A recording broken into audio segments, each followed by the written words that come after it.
ಕಲ್ಕಿ ಪ್ರಭಾಸ್, ದೀಪಿಕಾ ಪಡುಕೋಣೆ, ಅಮಿತಾಬ್ ಬಚ್ಚನ್ ಹಾಗೆ ಇನ್ನೊಂದಷ್ಟು ಜನ ಆಕ್ಟ್ ಮಾಡಿರೋ ಮೂವಿ ಇದು. ಈ ಮೂವಿ ನೋಡಿನೂ ಅರ್ಥ ಆಗಿಲ್ಲ ಅನ್ನೋರು ಈ ವಿಡಿಯೋನ ನೋಡಿ, ಮೂವಿ ನೋಡಿಲ್ಲ ಅನ್ನೋರು ಥಿಯೇಟ್ರಲ್ಲಿ ಹೋಗಿ ನೋಡಿ.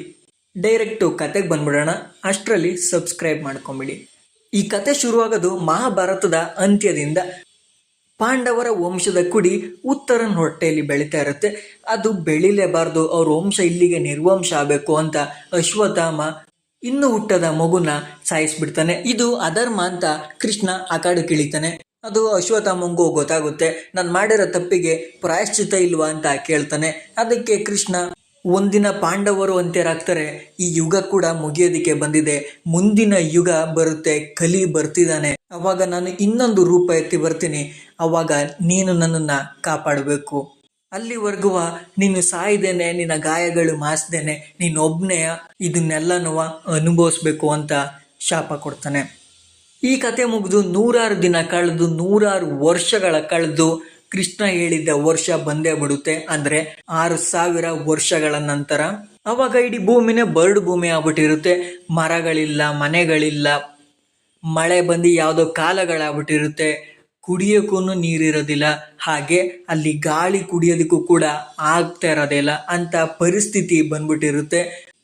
ಕಾಂಪ್ಲೆಕ್ಸ್ ಬಿಟ್ಟು ಕಾಶಿ ಒಂದು ಉಳ್ಕೊಂಡಿರುತ್ತೆ. ಆ ಕಾಂಪ್ಲೆಕ್ಸ್ನ ಯಾಸ್ಕಿನ್ ಅನ್ನೋನೊಬ್ಬ ಆಳ್ತಾ ಇರ್ತಾನೆ. ಅವನಿಗೆ 200 ವರ್ಷ ಆಗಿರುತ್ತೆ. ಸುಪ್ರೀಂ ಯಾಸ್ಕಿನ್ ಅಂತ ಅವನ್ನ ಕರಿತಾ ಇರ್ತಾರೆ. ಅವನ ಐಡಿಯಾಲಜಿಸ್ ಬಂದು ಅವನು ಯಾವ ಗಾಡ್ಗೂ ಏನು ಕಮ್ಮಿ ಇಲ್ಲ, ಅವನು ಮುಂದೆ ಎಲ್ಲರೂ ಚಿಕ್ಕವರು ಅಂತ ಅನ್ಕೊಂಡಿರ್ತಾನೆ. ಹಾಗೆ ಅವನು ಇಮ್ಮಾರ್ಟಲ್ ಆಗಿರ್ಬೇಕು ಅಂತ ಅಂದ್ಬಿಟ್ಟು ಒಂದು ಪ್ರಾಜೆಕ್ಟ್ ಕೆ ಅಂತ ಮಾಡ್ತಾ ಇರ್ತಾನೆ. ಆ ಪ್ರಾಜೆಕ್ಟ್ ಕೆ ಏನಂದ್ರೆ, ಹೊರಗಡೆಯಿಂದ ಹುಡುಗಿರ್ನ ಎತ್ತಾಕೊಂಡ್ಬಂದಿರೋರ್ನಾಗಿರ್ಬೋದು, ಅಥವಾ ಅಲ್ಲೇ ಲ್ಯಾಬಲ್ಲಿ ಹುಟ್ಟಿರೋಂಥ ಬೇಬೀಸ್ಗಳಾಗಿರ್ಬೋದು, ಅವ್ರಿಗೆಲ್ಲ ಆರ್ಟಿಫಿಷಿಯಲ್ ಆಗಿ ಪ್ರೆಗ್ನೆನ್ಸಿ ಮಾಡಿ ಅದ್ರ ಸ್ಪರ್ಮ್ಸಿಂದ ಒಂದು ಸೀರಮ್ನ ಎಕ್ಸ್ಟ್ರಾಕ್ಟ್ ಮಾಡ್ಕೊತಿರ್ತಾರೆ. ಆ ಸೀರಮ್ ಏನು ಅಂದರೆ ಲೈಫು ಎಕ್ಸ್ಪ್ಯಾಂಡಿಂಗ್ ಲಿಕ್ವಿಡ್ ಆಗಿರುತ್ತೆ. ಅದನ್ನ ಇಂಜೆಕ್ಟ್ ಮಾಡಿಕೊಂಡು ಇಮ್ಮಾರ್ಟಲ್ ಆಗಬೇಕು ಅಂತ ಯಾಸ್ಕಿನ್ನು ಟ್ರೈ ಮಾಡ್ತಾನೆ ಇರ್ತಾನೆ. ಅವರ ದುರದೃಷ್ಟಕ್ಕೆ ಯಾವ ಪ್ರೆಗ್ನೆನ್ಸಿ ಲೇಡಿ ಕೂಡ 120 ದಿನಕ್ಕೂ ಜಾಸ್ತಿ ದಿನ ಅಲ್ಲಿ ಬದುಕಿ ಉಳಿತಾ ಇರೋದಿಲ್ಲ. ಆ ಕಾಂಪ್ಲೆಕ್ಸು ನಾವು ಈಗಿನ ಪ್ರಪಂಚ ಥರ ಇರುತ್ತೆ. ಫುಡ್ಡು, ಬೆಡ್ಡು, ಗಾಳಿ, ನೀರು ಎಲ್ಲ ತುಂಬ ಚೆನ್ನಾಗಿ ಸಿಗ್ತಾ ಇರುತ್ತೆ. ಅದರಿಂದ ಎಲ್ಲರೂ ಅಲ್ಲಿಗೆ ಹೋಗೋದಕ್ಕೆ ಇಷ್ಟಪಡ್ತಾ ಇರ್ತಾರೆ. ಅಲ್ಲಿಗೆ ಹೋಗ್ಬೇಕು ಅಂದರೆ 1 ಮಿಲಿಯನ್ ಯೂನಿಟ್ಸ್ ಕೊಟ್ಟು ರಿಜಿಸ್ಟರ್ ಆಗಬೇಕಿರುತ್ತೆ. ಇದಕ್ಕೋಸ್ಕರ ಅಲ್ಲಿರೋ ಪ್ರತಿಯೊಬ್ಬರು ಕೂಡ ಪ್ರಯತ್ನ ಪಡ್ತಾ ಇರ್ತಾರೆ. ಅದರಲ್ಲಿ ಪ್ರಭಾಸ್ ಕೂಡ ಒಬ್ಬ ಆಗಿರ್ತಾನೆ. ಪ್ರಭಾಸ್ ಹೆಸರು ಇದರಲ್ಲಿ ಭೈರವ ಅಂತ. ಅವನು ಇದುವರೆಗೂ ಒಂದು ಮ್ಯಾಚ್ನು ಕೂಡ ಅಂದರೆ ಫೈಟ್ನು ಕೂಡ ಅವನು ಸೋತಿರೋದಿಲ್ಲ. ಅವನ ಬೌಂಟಿ ಹಂಟರ್ ಅಂತ ಕರಿತಾ ಇರ್ತಾರೆ. ಆದರೆ ಅವನು ಎಕ್ಸ್ಪೆನ್ಸಸ್ಗಳಿಂದ ಅವನ ಹತ್ರ ಅವನ ಯೂನಿಟ್ಸ್ನೇ ಅವನು ಕಾಪಾಡ್ಕೊಳ್ಳೋದಕ್ಕೆ ಆಗ್ತಾ ಇರೋದೇ ಇಲ್ಲ. ಅವನು ಇವ್ರನ್ನ ಕಣ್ತಪ್ಪಿಸಿ ಒಂದು ಶಂಬಾಲ ಅಂತ ಜಾಗ ಇರುತ್ತೆ. ಅವರು ದೇವ್ರು ಬರುತ್ತೆ, ನಮ್ಮನ್ನೆಲ್ಲ ಕಾಪಾಡುತ್ತೆ ಅಂತ ನಂಬಿಕೆ ಇಟ್ಟಿರ್ತಾರೆ. ಅವ್ರ ಹತ್ರ ಒಂದು ನ್ಯಾವಿಗೇಷನ್ ಇರುತ್ತೆ. ಅದು ದೇವರು ಬರ್ತಿರ್ಬೇಕಾದ್ರೆ ಅಥವಾ ಹುಟ್ಟಬೇಕಾದ್ರೆ ಅದು ಬ್ಲಿಂಕ್ ಆಗುತ್ತೆ. ಅದು ಏನು ಅಂದರೆ ಅಶ್ವತ್ಥಾಮನ ಹಣೆ ಮೇಲಿದ್ದ ಮಣಿ ಆಗಿರುತ್ತೆ. ಆ ಜಾಗ ಕೂಡ ಆಲ್ಮೋಸ್ಟ್ ಅವನತಿ ಆಗುವಂಥ ಸಿಚುವೇಶನ್ ಬಂದ್ಬಿಟ್ಟಿರುತ್ತೆ. ಅಲ್ಲಿ ಜನಗಳು ಕಾಂಪ್ಲೆಕ್ಸಲ್ಲಿ ಸ್ಪೈ ಆಗಿ ಕೆಲಸ ಮಾಡ್ತಾ ಇರ್ತಾರೆ. ಯಾಕೆ ಅಂದರೆ ಅಲ್ಲೇ ಜಾಸ್ತಿ ಪ್ರೆಗ್ನೆನ್ಸಿಗಳು ಆಗ್ತಾ ಇರ್ತಾರೆ ಇವರ ಲ್ಯಾಬ್ ಟೆಸ್ಟ್ಗಳಿಂದ. ಅವರು ನಾಳೆಗೋಸ್ಕರ ಅಂತ ಒಂದು ಕೀವರ್ಡ್ ಕೂಡ ಇಟ್ಕೊಂಡಿರ್ತಾರೆ. ಅದನ್ನು ಯಾರು ಯೂಸ್ ಮಾಡ್ತಾರೆ, ಅವರು ನಮ್ಮವರು ಅಂತ ಅವ್ರಿಗೆ ಗೊತ್ತಾಗ್ತಾ ಇರುತ್ತೆ. ಅವ್ರನ್ನೆಲ್ಲ ರೂಮ್ ಏನೋ ಲೀಡ್ ಮಾಡ್ತಾ ಇರ್ತಾನೆ. ಒಂದಿನ ಕಾಂಪ್ಲೆಕ್ಸ್ಗೆ ಹೋದಾಗ ಒಬ್ಳು ನ್ಯಾಚುರಲ್ ಆಗಿ ಪ್ರೆಗ್ನೆಂಟ್ ಆಗೋಳೆ ಅಂತ ಗೊತ್ತಾಗುತ್ತೆ. ಅವಳು ದಿವ್ಯಾ ಮೃಣಾಲ್ ಠಾಕೂರು. ಚೆಕ್ ಮಾಡ್ತಾರೆ, ಆದರೆ ಯಾವುದೇ ಥರದ ಬ್ಲಿಂಕ್ ಆಗಲ್ಲ ನ್ಯಾವಿಗೇಷನ್ನು. ಅವಾಗ ಅವ್ರಿಗೆ ಗೊತ್ತಾಗುತ್ತೆ ಈ ಸಲಿನೂ ಬರ್ತೇ ಇಲ್ಲ ನಮ್ಮ ದೇವರು ಅಂತ. ಆದರೆ ಅವರ ದುರಾದೃಷ್ಟಕ್ಕೆ ಮನಸ್ ಹತ್ರ ಸಿಗಾಕೊಂತಾರೆ. ಅವನು ಯಾಸ್ಕಿನ್ನ ಕಮಾಂಡರ್ ಆಗಿರ್ತಾನೆ. ಹಾಗೆ ರೂಮಿನ ಜೊತೆ ಇದ್ದವರು ಅವರೆಲ್ಲರನ್ನೂ ಹಿಡಿಯೋದಕ್ಕೆ ಹೇಳ್ತಾರೆ. ಒಬ್ರನ್ನ ಹಿಡಿದ್ರೆ 5000 ಯೂನಿಟ್ಸು ಅಂತ ಆಫರ್ ಕೂಡ ಮಾಡಿಬಿಡ್ತಾನೆ. ಅದರಲ್ಲಿ ಒಂದು ಹುಡುಗನ ವೇಷದಲ್ಲಿ ಇರುತ್ತೆ, ರಿಯಾ ಅಂತ, ತಪ್ಪಿಸ್ಕೊಂಡ್ಬಿಡುತ್ತೆ. ರೂಮಿ ಮತ್ತೆ ದಿವ್ಯಾ ತಗ್ಲಾಕೊಂಡ್ಬಿಡ್ತಾರೆ. ಎಲ್ಲ ಜನಗಳ ಮಧ್ಯ ಅವರಿಬ್ಬರನ್ನ ಸಾಯಿಸಾಕ್ಬಿಡ್ತಾನೆ. ಇನ್ನೇನು 5000 ಆಫರ್ ಬಂತಲ್ಲ ಅಂತ ಎಲ್ಲರೂ ಅವ್ರನ್ನ ಹಿಡಿಯೋದಕ್ಕೆ ಶುರು ಮಾಡ್ತಾರೆ. ಅವನು ತಪ್ಪಿಸ್ಕೊಂಡು ಭೈರವ ಇರೋ ಜಾಗಕ್ಕೆ ಬರ್ತಾನೆ. ಬುಜ್ಜಿ ಅವನನ್ನ ಲಾಕ್ ಮಾಡ್ಕೊಳ್ಳುತ್ತೆ. ಇದು ನನ್ನ ಬೌಂಟಿ, ನೀವೆಲ್ಲ ಹೋಗ್ರೋ ಅಂತ. ಅವರು ಇದು ನನ್ನ ಬೌಂಟಿ, ನೀನೇ ಕಳಿಸ್ಕೊಡ್ತೀಯೋ ನಾನೇ ಎತ್ಕೊಂಡು ಹೋಗ್ಲೋ ಅಂತ ಅವರು ಬೈತಾರೆ. ಬುಜ್ಜಿ ಸ್ವಲ್ಪ ಬಿಲ್ಡಪ್ ಕೊಟ್ಟು ಭೈರವನ್ನ ಎಂಟ್ರಿ ಮಾಡುತ್ತೆ. ಭೈರವ ಸ್ವಲ್ಪ ಲೇಜಿ, 5000ಕ್ಕೆ ಇವ್ರನ್ನೆಲ್ಲ ಹೊಡಿಬೇಕಾ, ಅವನನ್ನ ಕಳಿಸ್ಕೊಟ್ಬಿಡು ಅಂತ ಬುಜ್ಜಿಗೆ ಹೇಳ್ತಾನೆ. ಆದ್ರೆ ಬುಜ್ಜಿ 5,000 ಯೂನಿಟ್ಸ್ ಕೊಡ್ತಾ ಇರೋದು ಭೈರವ, ಬಿಡೋದ್ ಬೇಡ ಅಂತ ಹೇಳುತ್ತೆ. ಆಪೋಸಿಟ್ ಅವರು, ಈ ನನ್ನ ಮಗ ನಮ್ ನೋಡಿತಾನ, ಯಾರು ಜಾಸ್ತಿ ಕೊಡ್ತಾರೆ ಆ ಕಡೆಗೆ ಇವನು ಒಯ್ತಾನೆ, ಇವನು ಮಿಸ್ ಆಗಿ ನಮ್ಮನ್ನ ಹೊಡೋದ್ರೆ ನಮ್ಮ ಕಡೆಯಿಂದ 5,000 ಯೂನಿಟ್ ಅವನಿಗೆ ಕೊಡ್ತೀನಿ ಅಂತ ಹೇಳ್ತಾರೆ. ಅವಾಗ ಭೈರವಂಗೆ 10,000 ಯೂನಿಟ್ ಕಣ್ಣು ಮುಂದೆ ಕಾಣುತ್ತೆ. ಅವ್ರನ್ನೆಲ್ಲಾರನು ಹೊಡಿತಾನೆ. 10,000 ಯೂನಿಟ್ ಅಂದ್ರೆ 5,000 ರೂಪಾಯಿ ಅವ್ರ ಹತ್ರ ಕಿತ್ಕೊಂಡು ಅವನು ಎತ್ತಾಕೊಂಡು ಹೋಗ್ತಾನೆ. ಆ ಪ್ರಾಜೆಕ್ಟ್ಗೆ ಸ್ಟ್ಯಾಟಸ್ ತಿಳ್ಕೊಳ್ಳೋದಕ್ಕೆ ಮನಸ್ಸು ಆ ಸೈಂಟಿಸ್ಟ್ಗಳ ಹತ್ರಕ್ಕೆ ಬರ್ತಾನೆ. ಅವ್ನು ಕೇಳ್ತಾನೆ, ಎಂತ ಆಗ್ತಿದೆ, ಎಸ್ಕಿನ್ ಕೇಳ್ತಿದಾರಲ್ಲ ಅಂತ ಹೇಳ್ತಾನೆ. ಅದಕ್ಕೆ ಅವರು, ನಾವು ಚಿಕ್ಕ ಮಕ್ಕಳನ್ನು ಸಹ ಬಿಡ್ತಾ ಇಲ್ಲ, ಪ್ರತಿಯೊಬ್ಬರ ಮೇಲೂ ಕೂಡ ಪ್ರಯೋಗ ಮಾಡ್ತಿದ್ದೀವಿ, ಯಾರು 90 ದಿವಸ ದಾಟಿ ಕೂಡ ಬರ್ತಿಲ್ಲ, ಇನ್ನು 120 ದಿವಸ ಎಲ್ಲಿಂದ ಅಂತ ಹೇಳ್ತಾರೆ. ಹಾಗೆ ಈ ಪ್ರಾಜೆಕ್ಟ್ಗೆ ಅಂದ್ರೆ ಏನಕ್ಕೆ ಬೇಕು ನನಗೆ ಗೊತ್ತಾಗ್ತಾ ಇಲ್ಲ, ನನಗೆ ಇದ್ರ ಬಗ್ಗೆ ಗೊತ್ತಾದ್ರೆ ನನ್ನ ಪ್ರಾಣ ಕೊಡೋಕ್ಕೂ ಕೂಡ ಸೈ ನಾನು ಅಂತ ಕೇಳ್ತಾನೆ. ಹಾಗೆ ಯಾಸ್ಕಿನ್ನು ಕೂಡ ಮೀಟ್ ಮಾಡಬೇಕು ಅಂತ ಹೇಳ್ತಾನೆ. ಆ ಮನಸ್ಸು ಅಷ್ಟಕ್ಕೆ ಬಿಡೋದಿಲ್ಲ. 90 ದಿನ ಆಗಿರೋರು ಇದಾರಲ್ವಾ, ಅವ್ರ ಮೇಲೇನೆ ಎಕ್ಸ್ಪೆರಿಮೆಂಟ್ ಮಾಡೋಣ ಬನ್ನಿ ಅಂತ ಸೈಂಟಿಸ್ಟ್ನ ಕರ್ಕೊಂಡು ಹೋಗ್ತಾನೆ. ಎಕ್ಸ್ಪೆರಿಮೆಂಟ್ ಮಾಡ್ತಾರೆ. ಜಾಸ್ತಿ ಏನು ಎಕ್ಸ್ಟ್ರಾಕ್ಟ್ ಆಗಲ್ಲ, ಸ್ವಲ್ಪನೇ ಎಕ್ಸ್ಟ್ರಾಕ್ಟ್ ಆಗುತ್ತೆ. ಅದನ್ನು ಎತ್ಕೊಂಡು ಈ ಸೈಂಟಿಸ್ಟ್ನು ಕರ್ಕೊಂಡು ಯಾಸ್ಕಿನ್ ಹತ್ರಕ್ಕೆ ಹೋಗ್ತಾರೆ. ಯಾಸ್ಕಿನ್ ಅದನ್ನ ಇಂಜೆಕ್ಟ್ ಮಾಡ್ಕೊತಾನೆ. ಅವನಿಗೆ ಸ್ವಲ್ಪ ಜೀವ ಬರುತ್ತೆ. ಹಾಗೆ ಅವನಿಗೆ ಇನ್ನೊಂದು ಗೊತ್ತಾಗುತ್ತೆ, ಈ ಸೈಂಟಿಸ್ಟ್ ಬಡ್ಡಿ ಮಗ ನನ್ನನ್ನು ಸಾಯಿಸಕ್ ಬಂದವನೆ ಅಂತ. ಆ ಸೈಂಟಿಸ್ಟ್ನು ಸಾಯಿಸ್ತಾನೆ. ಹಾಗೆ ಈ ಕೆಲಸ ನನಗೆ ಬೇಗ ಮುಗಿಬೇಕು, ಮಾಡಿಸಿ ಅಂತ ಹೇಳ್ಬಿಟ್ಟು ಅವನ ಜಾಗಕ್ಕೆ ಹೋಗಿ ಕೂತ್ಕೋತಾನೆ. ಇನ್ನೊಂದು ಕಡೆ ಅದೇ ಲ್ಯಾಬಲ್ಲಿ ಹುಟ್ಟಿದ ದೀಪಿಕಾ ಪಡುಕೋಣೆ ಕೂಡ ಪ್ರೆಗ್ನೆಂಟ್ ಆಗಿರ್ತಾಳೆ. ಆದರೆ ಪಾಸಿಟಿವ್ ತೋರಿಸಿರೋದಿಲ್ಲ. ಅದು ಅವಳಿಗೆ ಆಶ್ಚರ್ಯ ಆಗ್ತಿರುತ್ತೆ. ಅವಳ ಪಾರ್ಟ್ನರು ಕಂಡಿಡಿದು ಬಿಡ್ತಾಳೆ. ಹೇಗಾದರೂ ನಾನು ಇದನ್ನ ಕಾಪಾಡ್ಕೊಳ್ಳೇಬೇಕು ಅಂತ ದೀಪಿಕಾ ಅವ್ರು ಯಾರಿಗೂ ಹೇಳೋದೇ ಇಲ್ಲ. ಭೈರವ ಆ ಬೌಂಟಿನ ಎತ್ತಾಕೊಂಡು ರೆಸ್ಟೋರೆಂಟ್ಗೆ ಹೋಗ್ತಾನೆ. ಅಲ್ಲಿ RGV ಇರ್ತಾನೆ. ಭೈರವ ಆರ್ಡ್ರ್ ಮಾಡ್ತಾನೆ. ಬಟ್ ಆದರೆ RGV ಅವನಿಗೆ ಕೊಡೋದೇ ಇಲ್ಲ. ನೀನು ನನಗೆ ಯಾವಾಗಲೂ ಮೋಸ ಮಾಡ್ತೀಯ, ನೀನು ಯೂನಿಟ್ಸ್ ಕೊಟ್ಟರೆ ಮಾತ್ರ ನಾನು ಕೊಡ್ತೀನಿ ಅಂತ ಹೇಳ್ತಾನೆ. ಹಾಗೆ ಅವನ ಹತ್ರ ಆ ಕಾಂಪ್ಲೆಕ್ಸ್ದು ಒಂದು ಫುಡ್ ಇರುತ್ತೆ. ಆ ಕಾಂಪ್ಲೆಕ್ಸ್ ಹೆಸರು ಹೇಳ್ತಿದ್ದಂಗೆ ಭೈರವ ತುಂಬ ಎಕ್ಸೈಟ್ ಆಗಿ ಅದೇನು ಅಂತ ಕೇಳ್ತಾನೆ. 5,000 ಯೂನಿಟ್ಸು, ಬೇಕಾದ್ರೆ ತಗೋ, ಇಲ್ಲ ಅಂತಂದ್ರೆ ಬಿಡು ಅಂತ RGV ಹೇಳ್ತಾನೆ. ಬುಜ್ಜಿ ಬೇಡ ಅಂತ ಹೇಳ್ತದೆ. ಆದರೆ ಭೈರವಂಗೆ ಗೊತ್ತಿರುತ್ತೆ, ನಾವು ಈ ಥರ ಚಿಕ್ಕ ಪುಟ್ಟ ಕೆಲಸ ಮಾಡಿದ್ರೆ ಯಾವುದೇ ಕಾರಣಕ್ಕೂ ನಾವು ಕಾಂಪ್ಲೆಕ್ಸ್ಗೆ ಹೋಗೋಕ್ಕಾಗೋದಿಲ್ಲ, ದೊಡ್ಡ ಆಫರ್ ಬರೋ ತನಕ ವೆಯ್ಟ್ ಮಾಡು ಬುಜ್ಜಿ ಅಂತ ಹೇಳಿ ಅದನ್ನ ಇಸ್ಕೊಂತಾನೆ. ಬೌಂಟಿ ಇದ್ದವನು, ಭೈರವ ನನಗೂ ಕೊಡು, ನಾನು ನೋಡ್ತೀನಿ, ನಾನು ನೋಡಬೇಕು ಅಂತ ಹೇಳ್ತಾನೆ. ಆದರೆ ಭೈರವ ತೋರ್ಸೋದೇ ಇಲ್ಲ. ಬೌಂಟಿ, ನಿನಗೇನು ಎಮೋಷನ್ಸ್ ಇಲ್ವಾ ಅನ್ನೋ ಹಾಗೆ ಡೈಲಾಗ್ ಹೇಳ್ತಾನೆ. ಅವಾಗ ಭೈರವ ಅವನ ಫ್ಲ್ಯಾಶ್ ಬ್ಯಾಕ್ ಹೇಳೋದಕ್ಕೆ ಶುರು ಮಾಡ್ತಾನೆ. ನಾನು ವಾರ್ ಫೀಲ್ಡಲ್ಲಿ ಒಬ್ಬ ಪೈಲಟ್ಗೆ ಸಿಕ್ಕುದಂತೆ. ಆ್ಯಕ್ಚುಲಿ ಅವನೇ ನನ್ನನ್ನು ಸೇವ್ ಮಾಡಿದಂತೆ, ಅವನೇ ನನ್ನನ್ನು ಬೆಳೆಸಿದ್ದು, ನೋಡ್ಕೊಂಡಿದ್ದು, ಸಾಕಿದ್ದು ಎಲ್ಲ. ಒಂದಿನ ಅವನು ನನ್ನನ್ನು ಮಾರ್ಬಿಟ್ಟ. ಆದರೆ ಅವನಿಗೆ ಅರ್ಥ ಆಗಲಿಲ್ಲ, ಎಲ್ಲನೂ ನನಗೆ ಹೇಳ್ಕೊಟ್ಟಿದ್ದ ಅಂತ. ನನ್ನನ್ನು ಅವನು ಮಾರೋ ಅಷ್ಟರಲ್ಲಿ ಇವನು ನನ್ನನ್ನು ಆಲ್ರೆಡಿ ಹಿಡ್ಕೊಟ್ಬಿಟ್ಟಿದ್ದೆ ಅಂತ ಹೇಳ್ತಾನೆ. ಬೌಂಟಿಗೆ ಫ್ಲ್ಯಾಶ್ ಆಗುತ್ತೆ. ನೀನು ಹಿಂದೆ ಇಂಥ ದೊಡ್ಡ ಎಮೋಷನಲ್ ಟ್ರಾಜಿಡಿ ಕಥೆ ಐತೆ ಅಂತ ನನಗೆ ಗೊತ್ತಿರಲಿಲ್ಲ ಭೈರವ ಅಂತ. ಬುಜ್ಜಿ 4 ಜನಕ್ಕೆ 4 ಥರ ಸ್ಟೋರಿ ಹೇಳವನೆ, ನೆಕ್ಸ್ಟ್ ಬಾ ನಿನಗೆ ಬೇರೆ ಥರ ಸ್ಟೋರಿ ಹೇಳ್ತಾನೆ ಅಂತ ಕಾಮಿಡಿ ಮಾಡ್ತದೆ. ಅಲ್ಲಿಂದ ಮನೆಗೆ ಹೋಗ್ತಾನೆ. ಮನೆ ಓನರು ಬ್ರಹ್ಮಾನಂದಮ್ಮು. ಅವನಿಗೆ ಅವನೇನ ಮನೆ ಓನರು ಅಥವಾ ಭೈರವನ ಮನೆ ಓನರು ಅಂತ ಗೊತ್ತಿರೋದಿಲ್ಲ. ಆ ರೇಂಜಿಗೆ ಭೈರವ ಕಾಟ ಕೊಟ್ಬಿಟ್ಟಿರ್ತಾನೆ. ಇವನ್ ಬಂದಿ ಟೈಮ್ಗೆನೆ ಇವನ ಹತ್ರ ಸಾಲ ಇಸ್ಕೊಬೇಕಾದವರೆಲ್ಲ ಬಂದ್ಬಿಡ್ತಾರೆ. ಎಲ್ಲಿ ಭೈರವ ನನ್ನ 10,000 ಯೂನಿಟ್ 20,000 ಯೂನಿಟ್ ಅಂತೆಲ್ಲ ಕೇಳೋದಕ್ಕೆ ಶುರು ಮಾಡ್ತಾರೆ. ಭೈರವ ನೆಕ್ಸ್ಟ್ ಮಿಷನ್ ಅಲ್ಲಿ ನಿಮ್ಗೆನೆ ತಂದು ದುಡ್ಡು ಕೊಡ್ತೀನಿ ಅಂತ ಹೇಳ್ತಿರ್ತಾನೆ. ಆ ಜಾಗಕ್ಕೆ ರಾಕ್ಸಿ ಕೂಡ ಬಂದಿರ್ತಾಳೆ. ರಾಕ್ಸಿ ಯಾರಂದ್ರೆ ಭೈರವನ ಗರ್ಲ್ ಫ್ರೆಂಡ್ ಆಗಿರ್ತಾಳೆ. ರಾಕ್ಸಿಗೂ ಗೊತ್ತಿರುತ್ತೆ ಭೈರವ ಸ್ವಲ್ಪ ಸೆಲ್ಫಿಶ್ ಅಂತ. ಅವನ ಜೊತೆ ಮಾತಾಡ್ತಾಳೆ. ನನಗೆ ಕಾಂಪ್ಲೆಕ್ಸಲ್ಲಿ ಕೆಲಸ ಸಿಕ್ಕಿದೆ, ನಾನು ಅಲ್ಲಿಗೆ ಹೋಗ್ತಿದ್ದೀನಿ ಬಾಯ್ ಅಂತ ಹೇಳ್ತಾಳೆ. ಭೈರವ ಇದ್ದವನು ನನ್ನನ್ನು ಕರ್ಕೊಂಡು ಹೋಗು ಅಂತ ರಾಕ್ಸಿನ ಕೇಳ್ಕೊತಾನೆ. ರಾಕ್ಸಿ, ನನಗೆ ನೀನು ತುಂಬ ಚೆನ್ನಾಗಿ ಪ್ರಪೋಸ್ ಮಾಡಿದ್ರೆ ಕರ್ಕೊಂಡು ಹೋಗ್ತೀನಿ ಅಂತ ಹೇಳ್ತಾಳೆ. ಭೈರವ ತುಂಬಾನೇ ಟ್ರೈ ಮಾಡ್ತಾನೆ. ರಾಕ್ಸಿಗೂ ಅರ್ಥ ಆಗುತ್ತೆ, ಈ ನನ್ನ ಮಗ ಇಷ್ಟೇ ಮಾಡೋಕ್ಕಾಗೋದು, ನಾಳೆ ಬಾ ಜೊತೆಲಿ ಕರ್ಕೊಂಡು ಹೋಗ್ತೀನಿ ಅಂತ ಕರ್ಕೊಂಡು ಹೋಗ್ತಾಳೆ. ರಾಕ್ಸಿಗೆ 171 ದಿನ ಕೆಲಸ ಇರುತ್ತೆ. ಭೈರವಂಗೆ 1 ಅವರ್ ಅಂತ ಅವಳು ರಿಜಿಸ್ಟರ್ ಮಾಡ್ತಿರ್ತಾಳೆ. ಆ 1 ಅವರಲ್ಲಿ ಕೆಲಸ ಅವನು ಮಾಡ್ತಾನೆ. ಇಡೀ ಕಾಂಪ್ಲೆಕ್ಸ್ ನೋಡಬೇಕು ಅಂತ ಫುಲ್ ಕಾಂಪ್ಲೆಕ್ಸ್ ನೋಡ್ತಾನೆ. ಹೋಗ್ಬಾರ ಜಾಗಕ್ಕೆಲ್ಲ ಹೋಗ್ಬಿಡ್ತಾನೆ. ಅಲ್ಲಿಂದ ಅವರು ತೆಗ್ದು ಅವನನ್ನ ಆಚೆಗೆ ಎಸಿತಾರೆ. ಅವನು ಬೈಕೊಂಡು ಬರ್ತಾನೆ. ನೆಕ್ಸ್ಟ್ ಮಗನೇ ನಾನು ಹೊಳಿಕೆ ಬಂದಾಗ ನಿಮ್ಮಿಬ್ರನ್ನ ಕೇಳಿಸ್ತೀನಿ, ಕಿತ್ತಾಕ್ತೀನಿ ಅಂತ ಬರ್ತಾನೆ. ಇದ್ರ ಮಧ್ಯ ಮನಸ್ಗೆ ಮಹಾಭಾರತ ಟೈಮ್ದು ಧನುಸ್ಸು ಸಿಗುತ್ತೆ.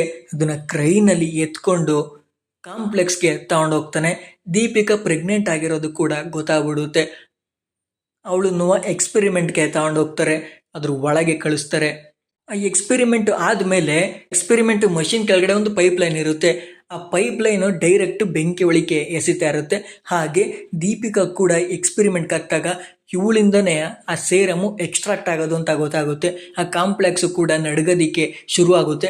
ಸ್ವಲ್ಪ ಎಕ್ಸ್ಟ್ರಾಕ್ಟ್ ಆಗುತ್ತೆ, ಅಷ್ಟರೊಳಗಡೆ ಅವಳು ಬಿದ್ದೋಗ್ತಾಳೆ. ಆ ಪೈಪ್ ಒಳಗಿಂದ ಇನ್ನೇನು ಬೆಂಕಿ ಒಳಗೆ ಬೀಳಬೇಕು ಅಷ್ಟರಲ್ಲಿ ಅವಳ ಫ್ರೆಂಡು ಕಾಪಾಡ್ತಾಳೆ. ಅವಳು ಆ್ಯಕ್ಚುಲಿ ಸಂಬಾಳದವಳಾಗಿರ್ತಾಳೆ. ಇಲ್ಲಿ 2 ವರ್ಷದಿಂದ ಸ್ಪೈ ಆಗಿ ಕೆಲಸ ಮಾಡ್ತಿರ್ತಾಳೆ.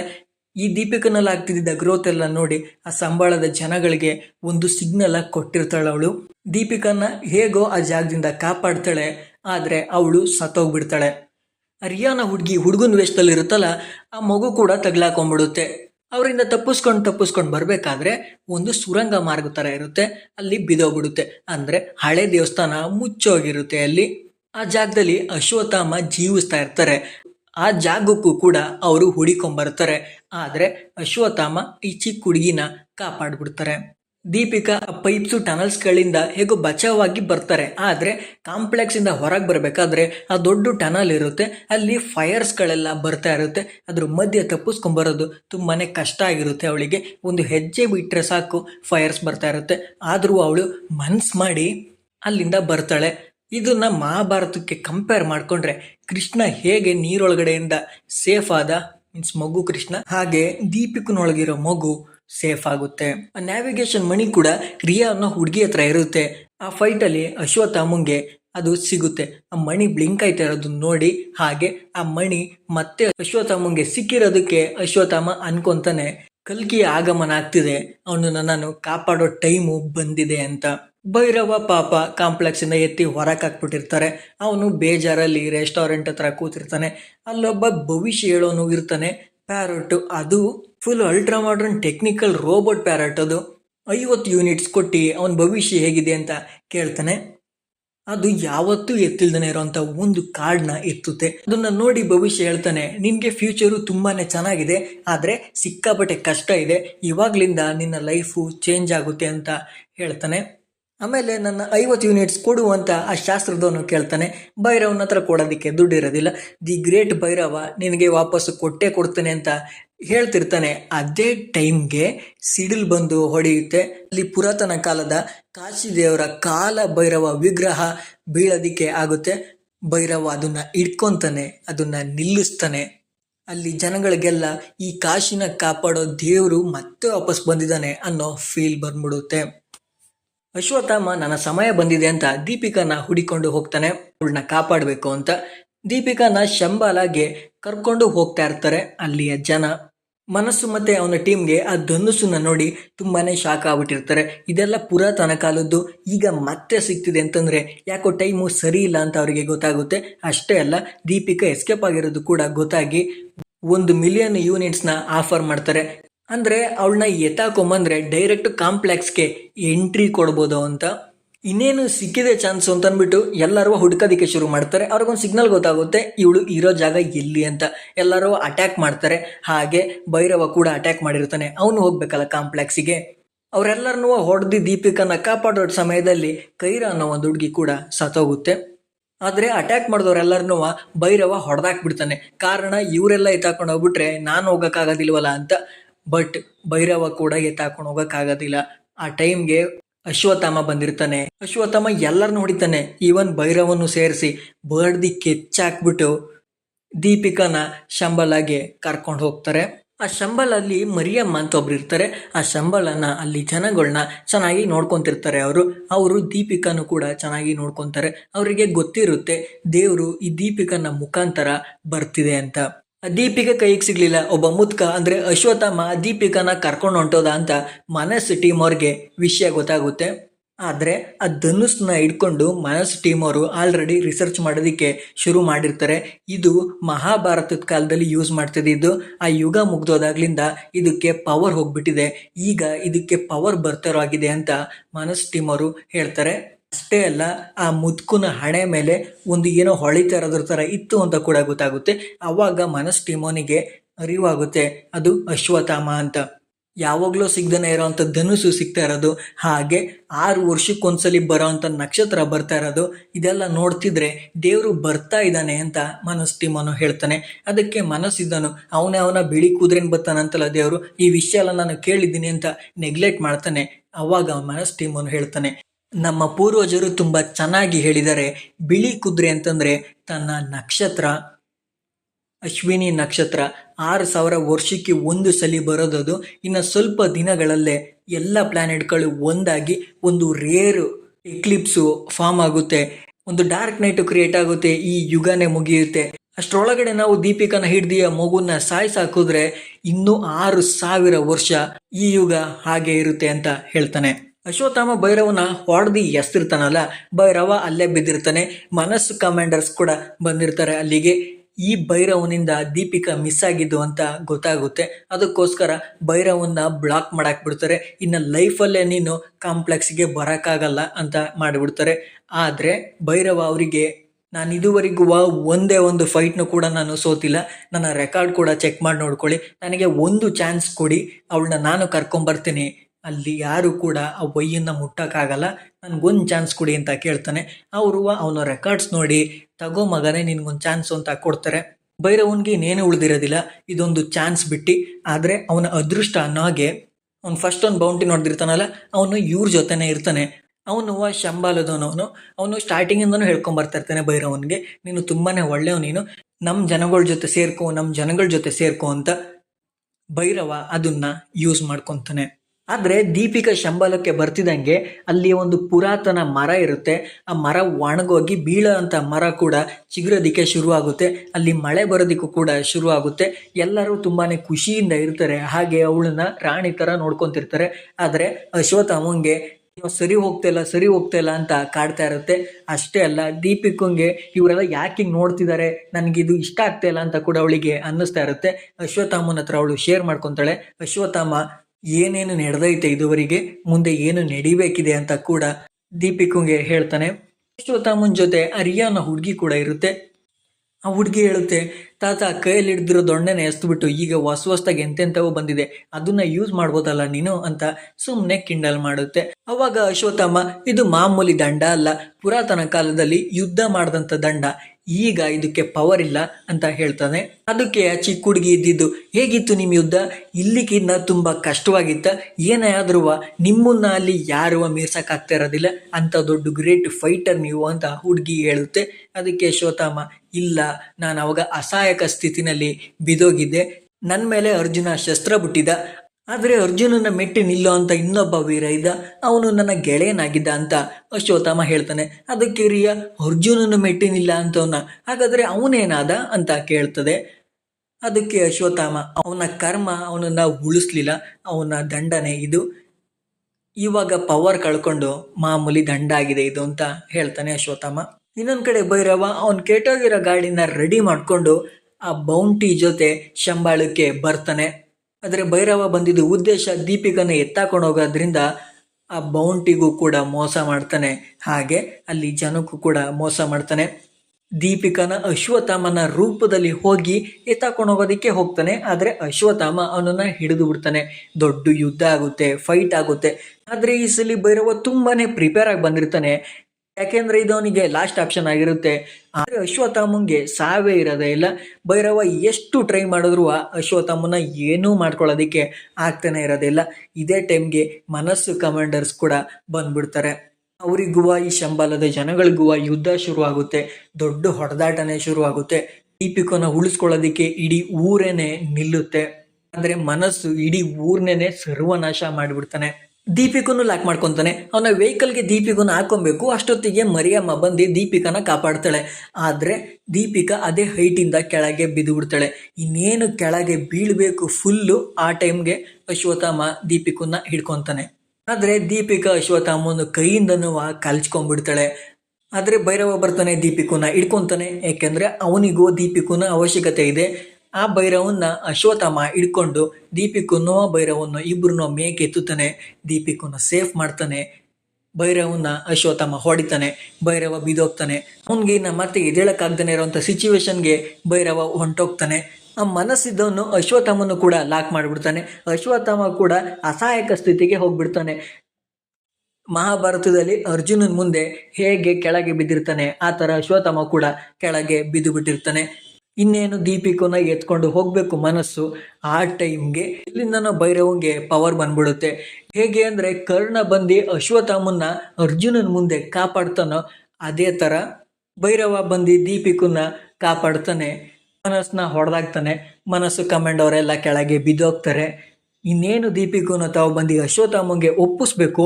ಅಷ್ಟೊತ್ತಿಗೆ ಭೈರವಂಗೆ ಜ್ಞಾನ ಬಂದ್ಬಿಡುತ್ತೆ. ನಾನು ಏನು ಮಾಡ್ತಿದ್ದೀನಿ, ನಾನು ಯಾಕೆ ಹಿಂಗೆ ಆಡ್ತಿದ್ದೀನಿ ಅಂತ ಅವನಿಗೇನೆ ಗೊತ್ತಾಗೋದೇ ಇಲ್ಲ. ದೀಪಿಕ ಕೈಯಲ್ಲೇ ಇರ್ತಾಳೆ. ಬೌಂಟಿ ಸಿಕ್ತು, 1 ಮಿಲಿಯನ್ ಯೂನಿಟ್ಸ್ ನನಗೆ ಸಿಕ್ಬಿಡುತ್ತೆ, ಕಾಂಪ್ಲೆಕ್ಸ್ಗೆ ಡೈರೆಕ್ಟ್ ಎಂಟ್ರಿ ಕೊಡ್ಬೋದು ಅಂತ ಅನ್ಕೋತಾನೆ. ಅದೇ ಟೈಮ್ಗೆ ಬುಜ್ಜಿ ಕೂಡ ಬಂದ್ಬಿಡುತ್ತೆ. ದೀಪಿಕನ್ನ ಹಾಕ್ಕೊಂಡು ಅಲ್ಲಿಂದ ಹೊರಡ್ತಾನೆ. ಆ ಬುಜ್ಜಿನ ಅಶ್ವತ್ಥಾಮ ಹಿಡ್ಕೊತಾನೆ. ಅವನ ಕೈಯಿಂದನೂ ತಪ್ಪಿಸ್ಕೊಂಡು ಹೊಂಟೋಗ್ತಾನೆ. ಅಲ್ಲಿಗೆ ಮುಗಿಯುತ್ತಿದ್ದು. ಇಷ್ಟೆಲ್ಲ ಆದಮೇಲೆ ದೀಪಿಕಾ ಕೈಗೆ ಸಿಗ್ಲಿಲ್ಲ ಅಂತ ಯಾಸ್ಕಿನ್ಗೆ ಹೋಗಿ ಹೇಳ್ತಾರೆ. ಅಷ್ಟೇ ಅಲ್ಲ, ದೀಪಿಕನಿಂದ ಎಕ್ಸ್ಟ್ರಾಕ್ಟ್ ಮಾಡ್ಕೊಂಡಿರ್ತಾರಲ್ಲ ಸೇರಮ್ಮು, ಅದನ್ನ ತಗೊಂಡೋಗಿ ಯಾಸ್ಕಿನ್ ಕೊಡ್ತಾರೆ. ಯಾಸ್ಕಿನ್ ಅದನ್ನ ಇಂಜೆಕ್ಟ್ ಮಾಡ್ಕೊತಾನೆ. ಸ್ವಲ್ಪ ಡ್ರಾಪ್ ಅಷ್ಟೇ, ಆದರೆ ಅವನಿಗೆ ಮತ್ತೆ ಹೊಸ ಜೀವ ಬಂದಂಗೆ ಆಗ್ಬಿಡುತ್ತೆ.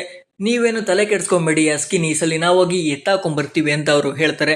ಬಟ್ ಆದರೆ ಯಾಸ್ಕಿನ್ ಈ ಸರಿ ನಾನೇ ಹೋಗ್ತೀನಿ ಅಂತ ಹೇಳ್ತಾನೆ. ಕಾರಣ ಅವನಿಗೆ ಮತ್ತೆ ಲೈಫ್ ಬಂದಿರುತ್ತೆ. ಇಲ್ಲಿಗೆ ಈ